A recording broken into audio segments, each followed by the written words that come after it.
Olá, se você ainda não me conhece, eu sou o pastor Alberto Rodrigues e estou aqui com mais uma mensagem da palavra do Senhor. E hoje nós vamos falar sobre Hebreus 12:14. Segui a paz com todos e a santificação, sem a qual ninguém verá o Senhor. Desde já agradeço a todos vocês que têm compartilhado as mensagens, têm deixado seus comentários, curtido, nos ajudado, compartilhado com muitas outras pessoas e também a todos vocês que estão se inscrevendo no meu canal. Que Deus abençoe a vida de todos vocês. A Bíblia Viva traduz: procurem afastar-se de toda discórdia e busquem levar uma vida pura e santa, porque aquele que não é santo não verá o Senhor. A Bíblia, na linguagem de hoje, traduz: esforçar-vos para viver em paz, com todas as pessoas e em santificação, sem a qual ninguém verá o Senhor. A King James Fiel traduz: segui a paz com todos os homens e a santidade, sem a qual nenhum homem verá o Senhor. A Bíblia judaica completa traduz: esforce-se pela manutenção da shalom com todos e pela santidade, sem a qual ninguém verá o Senhor. O verbo seguir aqui é dioko, em grego, quer dizer correr prontamente a fim de capturar uma pessoa ou coisa. É como você quando você corre atrás de uma criança que desapareceu, ou mesmo do seu cachorrinho que sumiu, né? Então você fica aquela correria, exatamente isso. Correr atrás é uma metáfora para procurar ansiosamente, esforçar-se com todo o seu empenho. A palavra paz, em grego, é ireinei, que significa paz entre os indivíduos, isto é, harmonia, concórdia.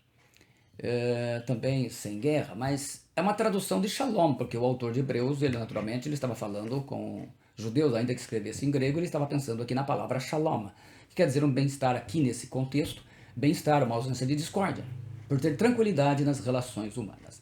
E a santificação é agiasmos, em grego, é uma palavra muito interessante, que quer dizer consagração com o efeito que é a santificação do coração e da vida, isso devidas a Deus. Paz e santificação são os dois fundamentos que sustentam a caminhada da nossa vida na igreja. O Jameiro, pastor meu amigo, diz que nós não brigamos em casa, isso é trégua. Seguir a paz com todos, quer dizer, paz. Jesus abriu o caminho até o Pai e nós não precisamos nem pedir licença. A obra foi completa de Cristo. Em Efésios 2,14 ele fala que Cristo destruiu a parede de separação ou inimizade. A palavra mesotoikon, Cristo destruiu a parede ou cerca que separava os judeus dos gentios. No templo era uma placa ou uma parede de pedras de cerca de 1,80 m, minha altura, que separava o átrio dos gentios dos judeus. Ela protegia os judeus dos gentios. Atravessá-la significava a morte certa para qualquer gentio. Os judeus sempre se empenhavam em viver separado dos gentios. Os judeus sempre queriam que um rio ou um muro separasse seus bairros dos bairros gentios. Onde quer que fossem, suas próprias leis, ritos, costumes faziam uma separação entre os judeus e gentios. É sobre esses fatos que se refere a parede da separação entre os judeus e gentios. O apóstolo Paulo, ao aludir sobre essa parede, fala dela como um símbolo da separação social, religiosa e espiritual que mantinha os judeus e os gentios sempre separados. Cristo deu uma nova aliança, tanto para os judeus quanto para os gentios, tornando-os um e no mesmo nível em todas as coisas. Para enfatizar essa verdade, o véu do templo, que pesava cerca de 2 toneladas, quando Cristo morreu, ele foi rasgado literalmente de cima para baixo, indicando que o caminho para o Santo dos Santos estava aberto para todos os homens e que a antiga aliança havia acabado, com Cristo tendo abolido as leis, as festas e os sacrifícios cerimoniais do Antigo Testamento, que separavam os judeus dos gentios, e o Novo Testamento estava ratificado no sangue de Jesus Cristo por sua morte na cruz do Gólgota. A lei moral de Deus, conforme resumida nos 10 mandamentos, e inscritas no coração de todos os homens, Romanos 2,15, não foi abolida. Essa não foi abolida. Mas ela foi incluída na nova aliança, não obstante, porque ela reflete a sua própria natureza santa, Mateus 5, 17 e 19. E Cristo deu ainda um novo mandamento em João 13,14, que é que vos ameis uns aos outros, assim como eu vos amei. O véu protegia o homem, pois se entrasse com pecado morria. Somente o sumo sacerdote entrava lá uma vez por ano, no Yom Kippur, em setembro. Como entender paz? Os pais estão conversando no celular, não no celular, tá? Os pais estão conversando na sala e os filhos entram correndo na sala. Isso é paz. Paz é quando não há nada que separe as partes. É onde não há restrição que favoreça a separação, a divisão. Então, não há preconceito, não há racismo, não há nada. Os Estados Unidos construíram um muro de 1.130 quilômetros para a separação do México. Israel e Egito têm a construção em andamento de um muro que deve ter 230 quilômetros separando os dois países. O ser humano gosta de construir muros e fazer separações. A natureza que não nasceu de novo em Cristo prefere sempre a separação, a divisão. A natureza que nasceu de novo prefere a unidade, a união, porque é dirigida pelo Espírito Santo. Quando temos paz uns com os outros, não há separação. A primeira consequência é a comunhão, e é ter tudo em comum, e isso é vivenciado no discipulado. A comunhão a gente poderia colocar como num triângulo, o vértice. O triângulo, né? A ponta, o vértice é Deus. Um lado é você, o outro lado é o seu irmão, os polígonos. A gente não tem muito tempo até a volta de Jesus. Em Mateus 5, 23, 24, Jesus ensina sobre o culto e sobre a oferta no altar. Se você se lembra que seu irmão tem alguma coisa contra você, existe alguma pendência afetiva, emocional, moral, primeiro você deixa a oferta no altar, mas não a entrega ainda. Segundo, você vai se reconciliar com seu irmão. E volta então à amizade que vocês tinham antes. Peça perdão, perdoe. Terceiro, aí então você entrega a oferta no altar. Então Jesus fala do culto, fala da oferta, do altar, mas também fala especificamente da reconciliação, de haver paz entre os irmãos. Nem pensar em tomar a ceia com problemas com alguém. O processo é o mesmo. Você vai, se reconcilia, peça perdão a essa pessoa, vai e toma a ceia do Senhor. É como briga de criança, não dura muito tempo. Cessam os choros e voltam logo a brigar. Uma das razões porque Jesus disse em Marcos 10,15 que se não recebermos o reino de Deus como uma criança, de maneira alguma entraremos nele. As crianças têm a capacidade de reconciliação imensa. Tem, realmente. São os pais que se magoam, afastam as crianças e ficam sem conversar, porque não entenderam o reino de Deus. Em Mateus 18,6, Jesus ensina que não devemos dar escândalo na igreja, e muitos deles envolvem separação, brigas e falta de comunhão. Se essa pessoa que você sempre tem problema e precisa de reconciliação constante, e não dá para tratar como irmão, então trata como um campo missionário, como um ímpio. Jesus ensina isso em Mateus 18, 15, 19. Então aí você vai e sabe que é um campo missionário, você tem que ganhá-la para Cristo. Em Mateus 18, 20, Jesus diz, porque onde estiverem 2 ou 3 reunidos em meu nome, aí estou eu no meio deles. E meu nome quer dizer no caráter de Jesus. A reunião é a reconciliação. Nem tudo que é feito em nome de Jesus, Jesus está presente. Ah, não, nós estamos reunidos em nome de Jesus. Eu não quero, porque não tem o caráter de Jesus, os ensinamentos de Jesus. Nas sessões do Congresso Nacional, se começava agora com essas mudanças todas, a gente tem que pensar de uma maneira um pouco diferente, porque... Só vou desabilitar o som aqui. Nas sessões do Congresso Nacional se começava em nome de Jesus. E nada do que acontece lá tem o caráter de Jesus, tem os mandamentos de Jesus. Agora, pior ainda. Jesus só está presente se o que for acontecer onde se reúne em seu nome tem o seu caráter, os seus mandamentos sejam obedecidos. Falta de paz entre irmãos é dívida, como no Pai Nosso. Perdoa as nossas dívidas como nós perdoamos aos nossos devedores. É o único remédio para as nossas dívidas, é o perdão. Em Mateus 18, 20, Pedro pergunta a Jesus quantas vezes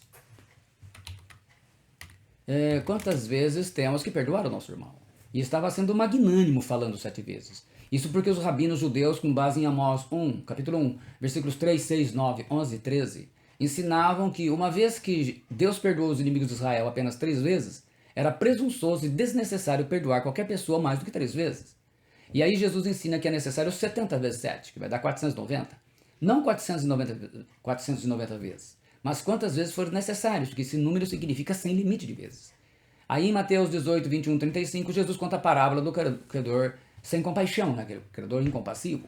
O rei perdoa seu credor que devia 10 mil talentos, que foi calculado aí em 792 milhões e 200 mil dólares, que daria aí mais de 3 bilhões de reais. Naqueles tempos, seriam milhares de anos de trabalho, uma dívida impagável nos nossos dias também, né? Mas este que foi perdoado não perdoou quem lhe devia bem pouco, ou seja, 100 denários. 100 denários era igual a 100 dias de trabalho. Quer dizer, o sujeito que foi perdoado de uma dívida que ele não poderia pagar a vida toda, ele não perdoou uma que o sujeito em 100 dias pagaria. Deveria dar vergonha quando não consigo perdoar alguém. Cristo perdoou a sua história de pecados e o faz todo dia. E você diz que não consegue perdoar uma ofensa? O perdão é o começo da história e o perdão é o fim da história. É o começo de uma história que está tirando a paz, mas também é o fim de uma história que tirou a paz. Está perdoado para andar comigo. Eu me lembro de todas as ofensas e pecados que você fez contra mim, meu irmão. e que me magoou. Mas eu não permito que o que você fez prejudique a nossa comunhão e a minha comunhão com Jesus. O perdão não é sentimento de coração que você espera ter. O perdão é uma atitude. Lembra que eu já ensinei para vocês sobre com a sigla FOCA? Fé, oração, coragem e atitude. É isso que é o perdão. Você tem que ter fé, oração, coragem e atitude de perdoar, de pedir perdão. Se você perdoou essa agora é a primeira vez, ou talvez a 10ª vez, não importa. Para Deus você está limpo. Você não pode olhar com um olhar diferente para a pessoa que você perdoou. Perdoou, está perdoado. Isto é, não olhar com o olhar da carne magoada, mas olhar com o olhar de Cristo. 70 vezes 7, 490 é uma hipérbole. 490 vezes no dia. É sempre. É um perdão pré-pago. Você recarrega o seu coração com o Espírito Santo.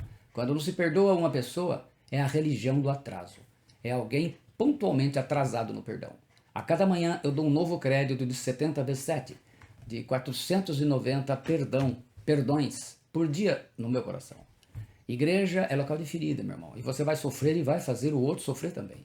Isso explica porque muitas pessoas em nossos dias resolveram fundar a igreja do sou eu sozinho em casa. Essa é a nova igreja que tem aí. Não tem mais necessidade de estar no culto. Isto é, um tijolo diz que é uma casa e nisso acredita o resto da vida. Cristo nos perdoou antes da fundação do mundo. Isso alivia as nossas relações, mas não é matemática. Quando você nasceu de novo, Deus trocou seu coração por um coração perdoador.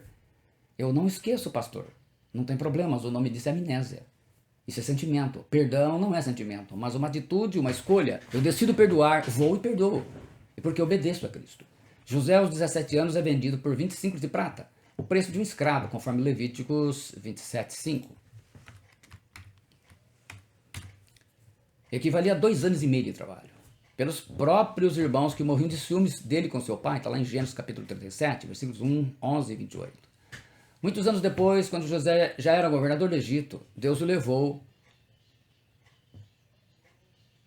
os seus irmãos até ele.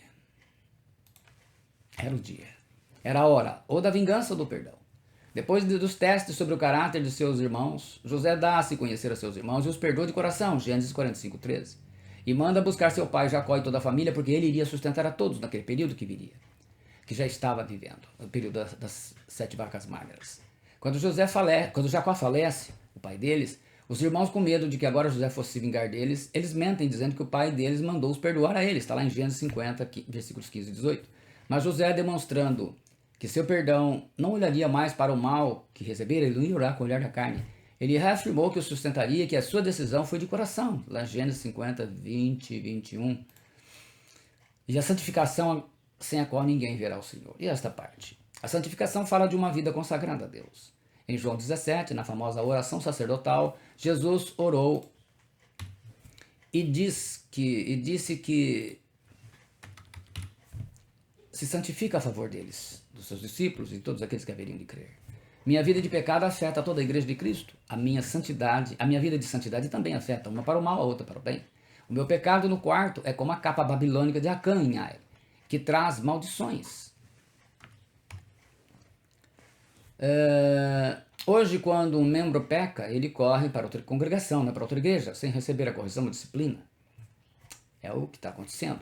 É como uma mãe que amamenta e não pode comer ou beber certas coisas que afetam o bebê.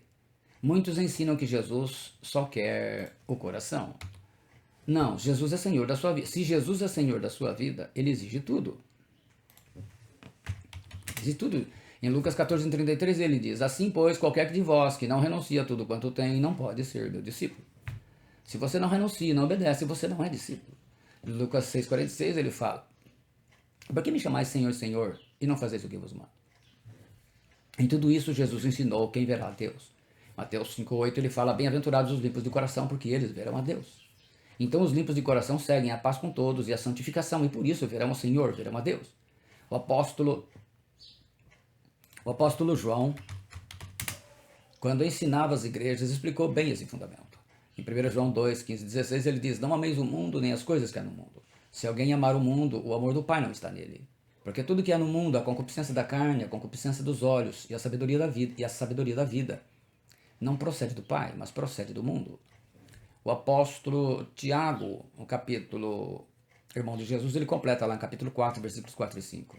Essa sabedoria não, a soberba da vida eu li aqui. Acabei falando errado aqui. Vou ler de novo o versículo aí. Não ameis o mundo nem as coisas que há no mundo. Se alguém amar o mundo, o amor do Pai não está nele. Porque tudo que há no mundo, a concupiscência da carne, a concupiscência dos olhos e a soberba da vida, não procede do Pai, mas procede do mundo. Ele diz então, Tiago 4, versículos 4 e 5.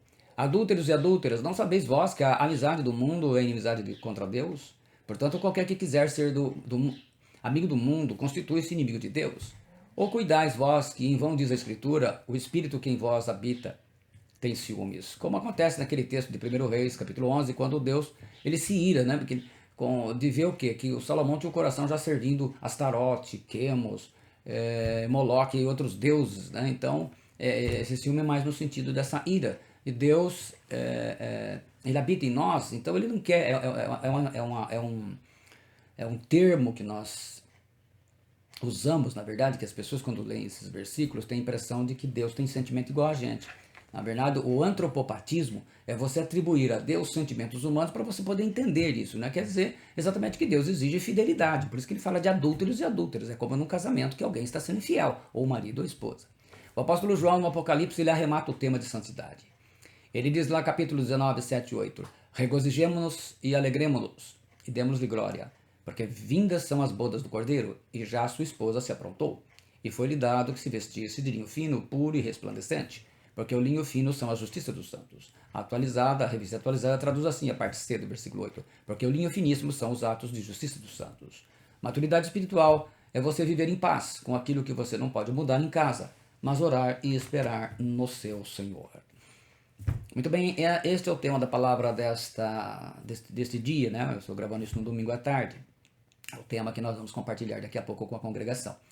Então, se você gostou, deixa o seu like, deixa o seu comentário, compartilhe com outras pessoas, mas acima de tudo, lembre-se que o perdão, viver em paz com as pessoas, nós devemos, então, as pessoas, se você é membro de uma igreja ou está numa igreja, mas você saiu de outra congregação e lá você teve problemas com o pastor, com a igreja, você saiu de lá, não pediu perdão, faça isso.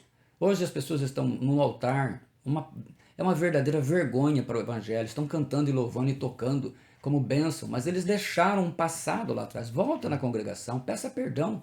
Ninguém vai matar você na congregação. Chega lá, olha, irmãos, eu saí daqui numa situação, eu fui rebelde, ou eu aprontei, sei lá, alguma coisa, eu me senti injustiçado, ou saí magoado. Eu vim pedir o perdão de vocês, eu pedi do pastor, perdão da igreja. Pede o perdão, você não precisa voltar lá, mas peça perdão, corrija, aí você volta. Aí você vai ficar em paz. A igreja não vai poder amaldiçoar você, ela vai abençoar. Tá bom, irmão, você está perdoado. Me perdoem porque eu fiz. Perdoa, a igreja vai perdoar, vai pedir perdão. Vamos fazer o que Cristo mandou. Eu sei que muitas vezes hoje, por causa dessa situação de membros, o pastor nem gosta que você volte porque fica com medo que vão querer puxar você de volta, né? Estão mais preocupados que você perder um membro do que acertar sua vida espiritual. Mas acerte-se com Deus. Fala, pastor, eu vou lá porque eu preciso corrigir o meu passado.